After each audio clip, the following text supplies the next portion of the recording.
कितनी जनता है, लेकिन ऐसा नहीं हुआ। सबों ने मीटिंग किए, सबों ने कॉल लगाए, सबसे विचार विमर्श किए, लेकिन क्या हुआ? जिसको जो बनाया वही किया। किसी ने किसी बात का समर्थन नहीं किया, क्योंकि हमारे समाज में सबसे पहले एकता की कमी है। कोई कुछ बोल के चले जाता है, कोई कुछ बोल के। जिस इस मीटिंग बैठाने का क्या है कि हमारी सहमति हो, हमारा एक मत हो, लेकिन मीटिंग बैठाने के बाद भी हमारे समाज में आज एक मत न होने के कारण आज हमारा समाज 10 लाख से भी आगे नहीं गया और अभी तक जो है पीछे और पीछे ही रह जाएगा, क्योंकि सब मिल करके गलती किया है। आज अगर सभा की जनगणना करा लेते, सरकार को हमारे आंकड़ा पता चल जाता, तब तो हम समाज मिलकर सभी टीका से लड़ते हैं। उनको भी समझ में आ जाता कि नहीं, लोहार की जनता है, उनके लिए कुछ ध्यान देना चाहिए, उनके लिए कुछ करना चाहिए, लेकिन ऐसा नहीं हुआ। और आज इसके लिए कुछ मैं आगे ज्ञान, आज हमारे गार्जियन लोग बहुत हमसे बड़े बड़े बैठे हुए हैं, इसके आगे जो भी वो लोग मार्गदर्शन करेंगे, मैं हमेशा उनके साथ और उनका समर्थन करूंगी, उनके साथ हमेशा रहूंगी। और मैं सबों से कहूंगी, वो सब मिल करके हमारे बड़े बड़े काम करने वाले वक्ताओं को, गार्जियनों का सहयोग दे, अपनी अपनी गलती को भी सुधारने का मौका करे और हमारे समाज में जो भी है उनके साथ रह करके, मिल करके कदम से कदम बढ़ाकर काम करे। खड़ा हिमालय बना रहा है, डरो ना आंधी पानी से, खड़े रहो तुम डटकर, रहो हर संकट तूफानी से। इतना कहकर मैं अपनी कहानी को विराम देती हूँ। जय बिहार, जय लोहार। इस सभा की अध्यक्षता कर रहे हमारे लक्ष्मी बाबू, सुनील बाबू और मंच पर उपस्थित सभी लोगों का मैं अभिनंदन करता हूं। इस मीटिंग में सवाल ये नहीं है कि आज हमारे समाज की क्या दुर्गति है। सबसे बड़ी सवाल ये है कि सवाल ये भी नहीं है कि कितने घर जल गए, सवाल ये है कि किसी पागल के हाथ में माचिस किसने दी। तो आज जो हमारे कुछ नेता समाज को दिग्भ्रमित कर रहे हैं, उनका दोष नहीं है, दोष उनका है, उस समाज का है जो समाज के लोग उनको नेता मान रहे हैं, क्योंकि आपने गलत नेता चुना। इसमें कहीं से उनका कोई दोष नहीं। आपको याद भी होगा सुनील बाबू कि जब हम लोग विजय बाबू से मिलने गए थे तो उन्होंने स्पष्ट शब्दों में ये कहा था, समाज भ्रमित, कोई भी समाज अगर भ्रमित हो रहा है तो इसमें भ्रमित होने वाले की ही गलती, भ्रमित करने वाले की नहीं। रह गई बात जनगणना की। जनगणना का विरोध हुआ, कुछ लोगों ने कराया। ये समाज के लिए फायदेमंद होगा या हानि करेगा, ये तो आने वाला समय बताएगा। ये मैं थोड़ा बाद में आपको क्लियर करूंगा। रह गई जनगणना जिस समय हो रही थी, हम लोगों ने उससे पहले माननीय मंत्री से मिलकर स्पष्टीकरण जाना कि भाई हमारा लोहार है तो इसका अलग कोड क्यों नहीं। आप लोगों ने प्रेशर बनाया था तो हमने बात भी किया और उसमें आप भी मौजूद थे। आप जरा देखिएगा, अभी भी सब लोगों के पास अमूमन लिस्ट होगा वो किसका कौन सा कोड निर्धारित किया गया है, उसमें देखिएगा लोहार के अलावे भी कोई दूसरा जाति जो 2-3 जाति एक साथ है या सिर्फ लोहार। कोई आदमी बता दीजिए सिर्फ लोहार है या लोहार के साथ में और भी लोहार और भी है।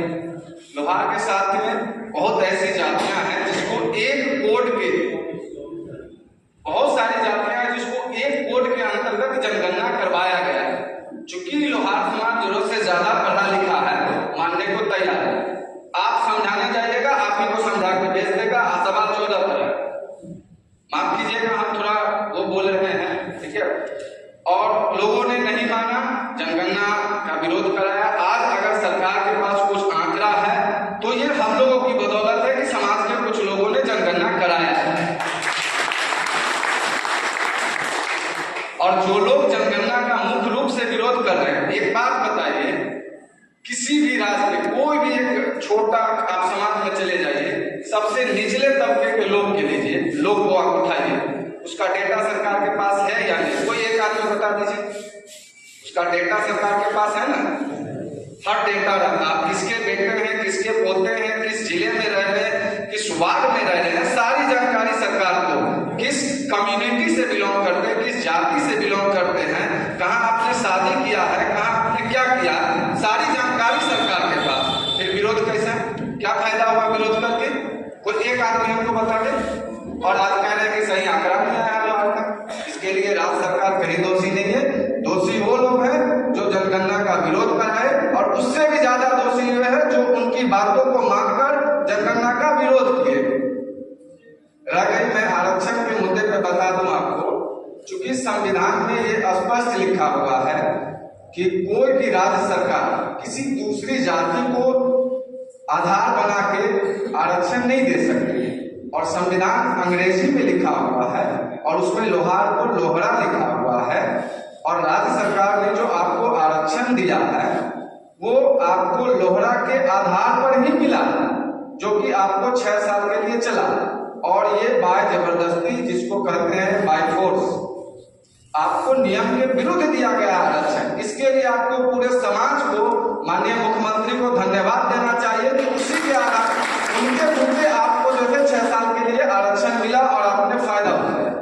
अगर सही मायने में कोई दोषी है तो केंद्र की हर वो पार्टियां दोषी है जो केंद्र में सरकार अब तक बनाई है इस चीज के लिए। आज कह रहे हैं, कुछ हमारे मित्र कह रहे थे, कुछ हमारे साथी ये भी बोल रहे थे कि भाई भारत सरकार कह रही है कि आप अनुशंसा करवाइए, अनुशंसा करवाइए। ईमानदारी से बोलिए, बिहार सरकार अब तक कितनी बार अनुशंसा कर चुकी है? जब साथ में केंद्र में गठबंधन की सरकार थी, नीतीश जी गठबंधन में थे, तब भी जो इसे अनुशंसा करके भेजा था, कहां बना सरकार? अब इस बात की क्या गारंटी है कि हम फिर से अनुशंसा करवाते हैं तो वो मानेगा? आप जब तक अपनी अहमियत, अपनी ताकत नहीं दिखाएंगे कि आप उसको क्या नुकसान कर सकते हैं, आपका वैल्यू कोई क्यों देगा? हम ये पूछना चाहते हैं। कोई आपका क्यों वैल्यू करेगा? काहे नहीं आपको लात मार के भगाएगा? अगर आज राजनेता समाज के साथ दुर्व्यवहार कर रहा है, इसके लिए दोषी समाज है। आज बुलाया गया है, हम लोग जैसे अपना काम में लगे हुए हैं। हम लोग बेवकूफ तो नहीं है कि जॉब छोड़ के छुट्टी लेके आए हैं यहाँ कुछ बताने को, सीखने के लिए।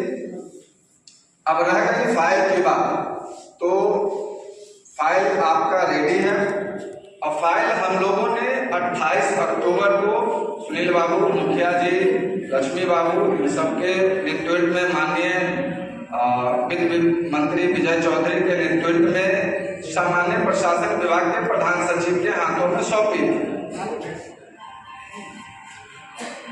वो फाइल वहां से वेरीफाई होने के बाद सीएमओ ऑफिस गया, वहां पे मुख्यमंत्री के अप्रूवल के लिए। लेकिन पुनः वो फाइल सचिवालय वापस आ जाता है, जिसको विभागीय भाषा में कहते हैं विवेचना के लिए। विवेचना मीन्स की उस फाइल पर यह विचार करके लिखा जाए कि पुनः सरकार उस पर ना फंसे, क्योंकि सरकार एक बार आपको आरक्षण देके कोर्ट से जो है या जो भी कह लीजिए वो उठा चुका है।